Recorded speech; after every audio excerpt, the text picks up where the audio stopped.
Hi there, and welcome to this new study that we're doing.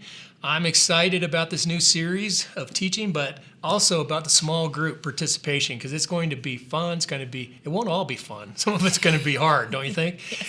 I know, I got somebody else here with me. This is Emily Bracken, and she actually has been doing some teaching to our staff team here at Grace Place on the Enneagram. And we have loved it because she is very knowledgeable. She's read a lot and thought deeply. She's one of those kind of people that thinks deeply. So Emily, thank you for being a part of this. Yep. And before we set this up for the small group on how to proceed, say something about what the Enneagram means to you. How has it impacted your life? Okay. I feel like I was very cautious about the Enneagram at first because no personality test has ever gotten me right. It actually always just made me feel less like a person.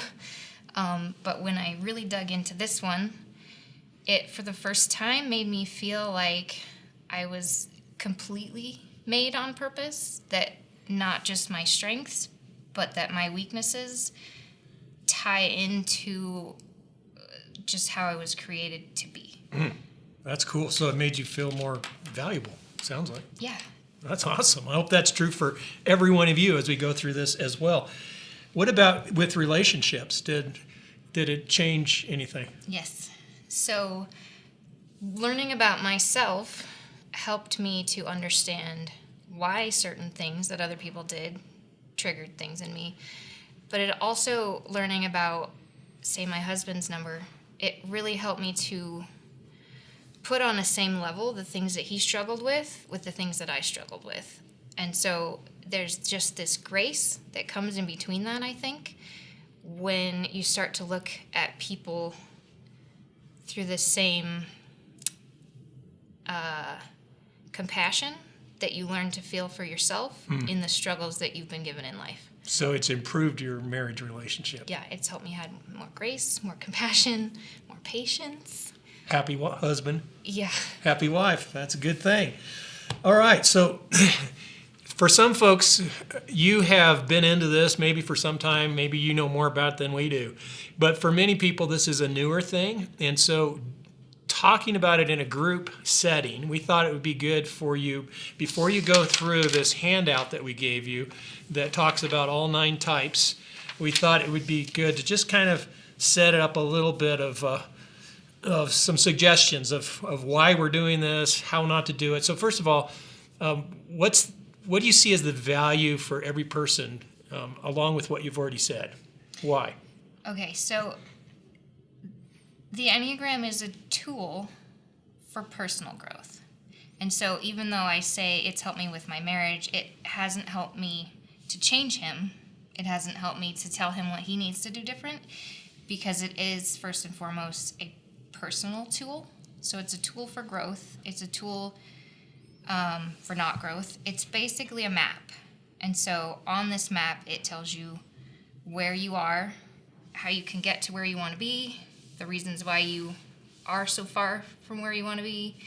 And so using it as a tool instead of using it as a tool for,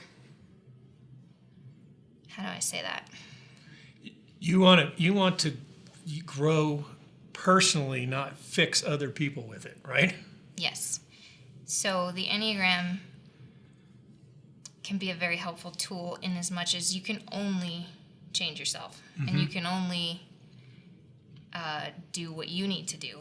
And we've got to have self-awareness to be able to grow and change and mature, right? If we're blind to our unhealthy side, we're not going to have much progress. Yes. Right? I got two verses on that. One is, these are both from the New Living Translation, and one was in your message notes if you were in the message.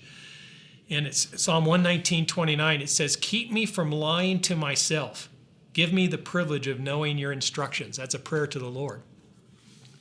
And when you think about lying to yourself, the enemy lies to us and tells us that we're not valuable and that we're not worth anything. But we also lie to ourselves, and we tend to believe our own voices. And so this is going to hopefully get us more honest. The other verse is the other side of that, and this one's also from the New Living Translation, Psalm 51:6. But you, speaking to God, you desire honesty from the heart, so you can teach me to be wise in my inmost being. A lot of us aren't really aware of what's going on in our inmost being because sometimes we wear masks and we have this thing we want to project to other people, but this is going to be maybe some hard work.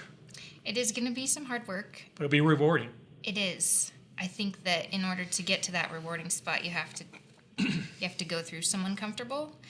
And so in a group setting, keeping that in mind, that you're not just trudging through your own hard spots, but you're going to be learning about other people's hard spots. And so it can be very easy to start using that in a way that actually might end up hurting somebody else. So to be careful.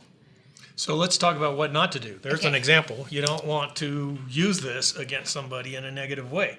Yes. So let's say you learn the hardest thing about your husband. You're not going to go home and say, oh, I just learned some really good stuff that you need to start working on. So we're not fixing people. We're not labeling people. We're not picking other people's numbers for them, right? Yes, for sure. We're not doing that. I've had to resist because I narrowed my wife down to 3 or 4, and I so much want to just pick it for her. But I'm not. No, we're going to do this together and see what emerges. Yes, and that is going to be hard. You're going to have a tendency to want to label everybody in your life everywhere you go. If you actually start reading into some of this, that's the natural thing. You're going to start seeing people's numbers immediately. You're going to start guessing people's numbers. And so to caution you to keep that to yourself, not that you can't start looking out there for it, but to keep it to yourself because it is such a personal journey to not go and tell somebody else their number. So I liken it to a Where's Waldo book. And when you're looking through that Where's Waldo book, say I'm looking through it and you come up behind me and you just There it point is. him out, and suddenly you've taken away my journey, my ability to find him myself. And so even though we might have gotten to the same conclusion, we might have found him on the same spot, you took away my ability to do Yeah, that. that's not very good. Okay, so we're not going to put people in a box. We're not going to label them. We're not going to try to fix them. We're not going to... I think we got to be a little bit careful with our humor even around this. Yeah, Because I I love joking. I'm joking all the time.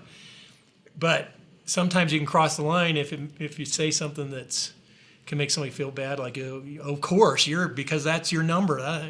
I think that because there are things in other numbers that you totally aren't, you might not see how much that matters to that person. And so making light of even something you might think is little might actually hurt that person, because to them that might be their most important thing. So to keep your joking about numbers to a minimum, or just to a respectful, keep it in mind, not to hurt people. That was for the sevens. They like the party animals, right? Oh, was that a joke? Oh, Pretty much. Okay. Sorry, I love sevens. I'd like to be one, actually, but oh, well. I guess that's not what the tests tell me. Hey, let's talk about tests. Yeah. Okay, so on the back of this, there are 2 free tests, and there are 2 that you can pay for. You can get as elaborate as you want. You can get like a 45-page printout with some of those expensive ones. But not everybody is a fan of tests. You don't have to take a test. You're not that big a fan of tests, are you? I'm not opposed, but I'm not gonna tell you to do it. Basically, for hundreds of years and even thousands of years, this was passed down orally, and passed down in a sense that you were only told your own number, because really that's all you can work on anyway. But recently, it's become so popular that that's when people created tests. So your test doesn't tell you what your number is. You have to tell you what your number is. So regardless of whether you take a test or not, you're going to have to verify it yourself. So I'm not opposed to tests, because I do think they can narrow it down. I'm just opposed to putting all the weight in what your test tells you Yeah. to be. So a lot of people take the test. It tells them their specific number. They go and they only read that number, and then they move on. And so if they were wrong, if perhaps their test was inaccurate, which about 50% of them are. Really? Yes. It could be influenced by lots of stuff, like how you felt that day, or some stress in your life, or... Exactly. We, like you said earlier, we like to project the best parts of ourselves. So if you answer that test based on who you wish you were, or who you are really trying to be, it might not come back an accurate number. Should they think about their 20-year-old self Yes. while they do the test? So your personality is the strongest in your early 20s. That's before you start realizing that some of these things that served you well as a kid are starting to knock you out as a grown-up. So think back to your early 20s. Think back to not who you want to be, but some honest self-reflection if you do take those tests. And then again, just consider, I'd say your top 3 that your test gives you, go research those top 3 first. And then we gave you this in your notes during the message about the stances, aggressive, dependent, or withdrawing, and about the intelligence centers, the body, gut, instinct, heart, feeling, head, thinking. If you have this chart, let that inform too if it's making sense on your test, if you take the test, right? Yep. Cool. So you were telling me about going to school at Colorado State University, and I thought that was a good illustration about paths you were telling me. Yeah, so when I went to CSU, I was cheap, so I walked everywhere I went. And so in walking clear across campus, you often take the fastest route. And so what I found was there were a lot of places where other people like me also took that fastest route. And so over time, not where the sidewalks were, but where the people went, the paths got worn more and more. And so I relate this to finding your Enneagram number in that you're going to probably see a lot of things in the different numbers that you relate to. You might think you're all the numbers. You might have 4 that you strongly relate to. And so if you consider that deciding, or if you consider which number you are most dominant in, and you think of it like the grass paths, it's going to be the one where you have worn past the grass into the dirt, or into the mud even. So sometimes I act like that, you're going to look more into which of these motivations on this sheet, which of your core desires, your core fears, do you tread on the most in your life? And the motivations are really what is at the root of understanding your number, right? Yeah, so a lot of numbers can act, but the behaviors that you might have a typical behavior of a 2 as a helper.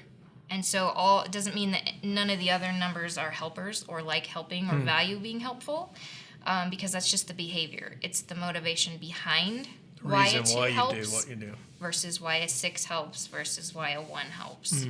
And so, yeah, you really do need to go deeper into that dirt level of which number the motivation lines up. Good. And, I was reading, I think it was Richard Rohr's book, which is one of the early Christian books that put this whole thing on the map for the Christian world, right? And he said in there something about if you're starting to feel uncomfortable or maybe even humiliation over what you're learning, then you might be in the right spot, because this isn't going to be all easy if we grow through this, if we get honest with ourselves, because we're going to have to face our unhealthy self, and so that we can try to move more towards our healthy self, right? Yep. All right. That's your homework assignment as you begin to read through and discuss these different types. There's some questions on here that you can process. And let me just pray for you before you dive into this new study.